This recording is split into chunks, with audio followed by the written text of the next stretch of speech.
بسم الله الرحمن الرحيم إن الحمد لله نحمده ونستعينه ونستغفره ونعوذ بالله من شرور أنفسنا ومن سيئات أعمالنا من يهده له فلا مضل له ومن يضلل فلا هادي له وأشهد أن لا إله إلا الله وحده لا شريك له وأشهد أن محمدا عبده ورسوله يا أيها الذين آمنوا اتقوا الله حق تقاته ولا تموتن إلا وأنتم مسلمون يا أيها الناس اتقوا ربكم الذي خلقكم من نفس واحدة وخلق منها زوجها وبث منهما رجالا كثيرا ونساء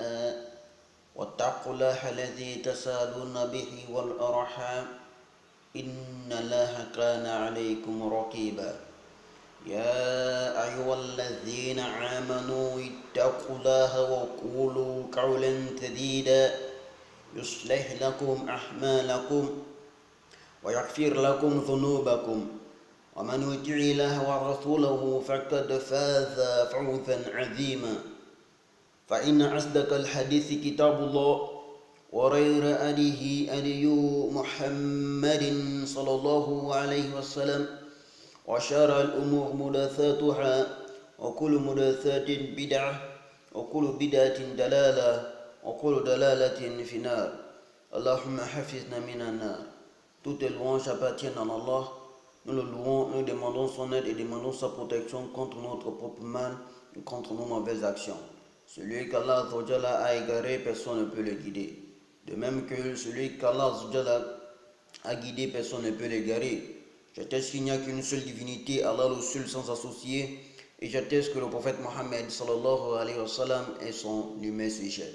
Que la prière et la bénédiction d'Allah soient sur lui, sur sa famille, sur ses compagnons, ainsi que sur tous ceux qui pratiquent l'islam jusqu'au jour de la rétribution. Ceci dit, mon frère, ma soeur, Allah nous facilite, nous fasse profiter de la sunnah wal jama'a et fasse en sorte que nous soyons de ceux-là qui seront toujours bien guidés bi'izna azawajal. Je rappelle, n'est-ce pas, c'est toujours dans notre rappel de ce bas monde. Ce bas monde est voué des biens que Allah azawajal lui-même il a donné. Que Allah azawajal lui-même il nous a fait grâce. Alhamdulillah. Comment Allah azawajal nous a demandé, n'est-ce pas, de nous comporter dans ce bas monde.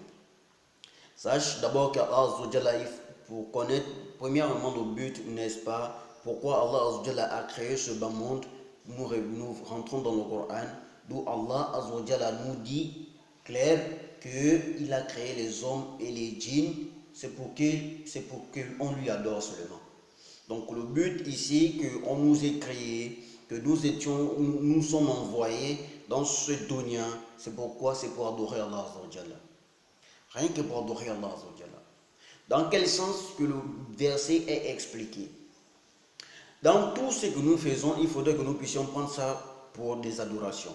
Pourquoi? Parce que lorsqu'on veut faire même un travail, et que ce travail-là devient pour nous comme quelque chose de la dunya, cela devient quelque chose qui est mauvais. Et il faut comprendre aussi que l'islam, ici, ça incite, n'est-ce pas, à tout ce qui est bien. Et l'islam désapprouve tous les mauvais caractères. Par exemple, tout ce qui est considéré comme drogue, comme quelque chose qui est mentalement, qui nous dérange dans la tête et qui nous rend ivres, l'islam aussitôt désapprouve ça. Parce que lorsque tu vas voir quelqu'un qui va fumer, il va te dire, je veux un dalil, je veux une preuve qui va m'interdire ce que je suis en train de faire. Mon frère, ma soeur, tu n'as pas besoin, n'est-ce pas, de dalil, de preuves. Pourquoi? Parce que sache que l'islam est une religion de juste milieu. Et c'est une religion de tolérance au bien. Et une religion n'est-ce pas, du djihad. Donc ça veut dire que du combat de tout ce qui est mauvais.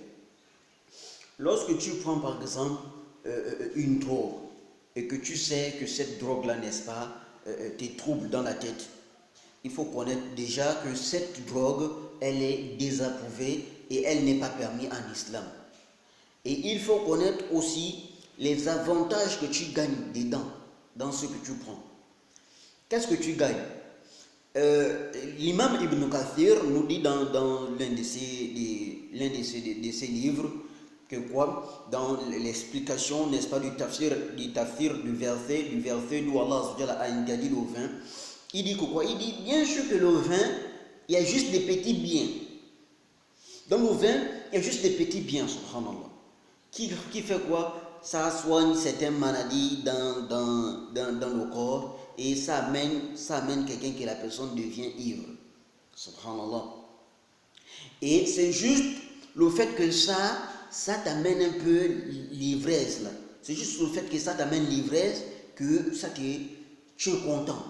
Lorsque tu te réveilles le lendemain, tu es content, vraiment, je suis dans le bien, vraiment, mashallah, Allah, vraiment, subhanallah. Jusqu'à les autres, ils vont prendre le verset où Allah n'avait pas donné un ordre formel sur l'interdiction, par exemple, de vin. Notre rappel, n'est-ce pas, ici, c'est juste pour rappeler à nos frères, à nos sœurs, ainsi qu'à moi-même qui est en train de parler, que quoi? Que tout ce qui nous traumatise dans la tête, qui nous rend hors de notre mémoire ou bien de notre conscience, c'est désapprouvé et c'est interdit par l'islam. C'est désapprouvé et c'est interdit par l'islam.